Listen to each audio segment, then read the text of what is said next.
Assalamualaikum warahmatullahi wabarakatuh. Terima kasih kepada Bapak Anwar Ma'ruf selaku dosen pengampu mata kuliah teknologi membran atas waktu yang sudah diberikan. Sebelumnya perkenalkan nama saya Fahmi Barokah dengan NIM 240302025. Di sini saya akan mempresentasikan sebuah jurnal yang berjudul Aplikasi Membran untuk Separasi CO2. Yang pertama adalah latar belakang. Teknologi separasi CO2 menjadi semakin penting karena peningkatan emisi karbon dioksida berkontribusi terhadap pemanasan global. Salah satu solusi yang banyak dikembangkan adalah teknologi membran dibandingkan metode absorpsi menggunakan amina.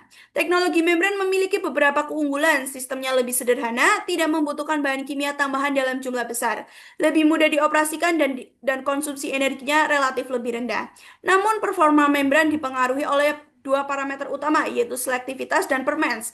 Selektivitas menunjukkan kemampuan membran membedakan CO2 dari gas lain, misalnya pada campuran CO2 dan N2. Semakin tinggi selektivitas, maka semakin banyak CO2 yang berhasil dipisahkan. Sedangkan permens menunjukkan seberapa cepat gas dapat menembus membran. Nilai permens yang tinggi memungkinkan penggunaan area membran yang lebih kecil sehingga biaya investasi menjadi lebih rendah. Eh, Masalahnya, menurut konsep Robeson upper bound, peningkatan selektivitas sering diikuti penurunan permens. Oleh karena itu, pengembangan membran harus mencari keseimbangan antara kedua parameter tersebut. Terus yang selanjutnya itu ada proses pembuatan atau desain proses. Pada slide ini itu ditunjukkan beberapa konfigurasi proses membran. Yang pertama adalah single stage membran proses. Pada sistem ini hanya terdapat satu modul membran. Keuntungannya adalah desain sederhana, biaya awal relatifnya rendah, namun karena hanya satu tahap pemisahan, sistem ini sulit menghasilkan kemurnian CO2 di atas 95% dan recovery di atas 90%. Eh, Terus yang selanjutnya adalah two stage membran proses. Pada konfigurasi ini, gas hasil tahap pertama diproses kembali pada tahap kedua. Selain itu, terdapat recycle stream yang mengembalikan sebagian gas ke tahap sebelumnya sehingga kehilangan CO2 dapat dikurangi karena adanya recycle. Recovery CO2 meningkat secara signifikan. Oleh sebab itu, banyak penelitian jurnal ini menunjukkan bahwa two-stage merupakan konfigurasi paling optimal. Sedangkan three-stage membran proses menambahkan tahap pemisahan lagi.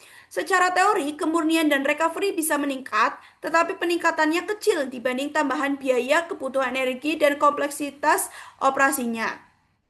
Eh, Terus yang selanjutnya itu ada karakterisasi membran. Di sini ada permens dan selektivitas, itu merupakan indikator utama kualitas membran. Sebagai contoh, membran dengan permens tinggi memungkinkan laju perpindahan CO2 lebih besar, sehingga luas membran yang dibutuhkan menjadi lebih kecil. Sementara itu, selektivitas menentukan kemampuan pemisahan.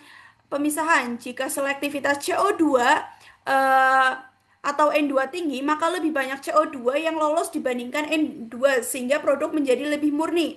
Pada jurnal ini juga ditampilkan beberapa material membran modern seperti PSU, PEOT atau PBT atau ZIF 71, PIM 1 atau Matrimid, dan PDMS atau PAN. Masing-masing memiliki keunggulan yang berbeda. Ada yang unggul dalam selektivitas, ada yang unggul dalam permens. Pemilihan material itu juga bergantung pada kebutuhan prosesnya. Terus yang selanjutnya itu ada hasil dan pembahasannya. Yang pertama itu ada post combustion CO2 capture. Gas buang pembangkit listrik biasanya hanya mengandung sekitar 13 sampai 15% CO2. Konsentrasi yang rendah ini membuat proses pemisahan menjadi sulit karena driving force perpindahan CO2 juga rendah.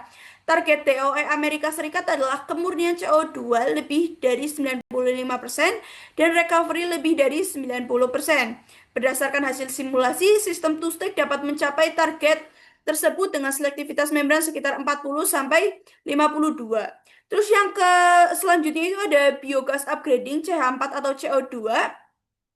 Biogas ini umumnya mengandung 55 sampai 55 sampai 65% CH4 dan 35 sampai 45% CO2.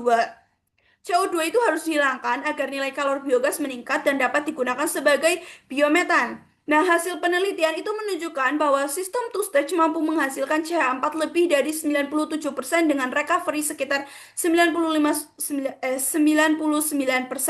Selain itu, biaya proses sekitar 0,89 USD atau MMBTU lebih murah dibanding PSA yang berada pada rentang 5-7 USD atau MMBTU.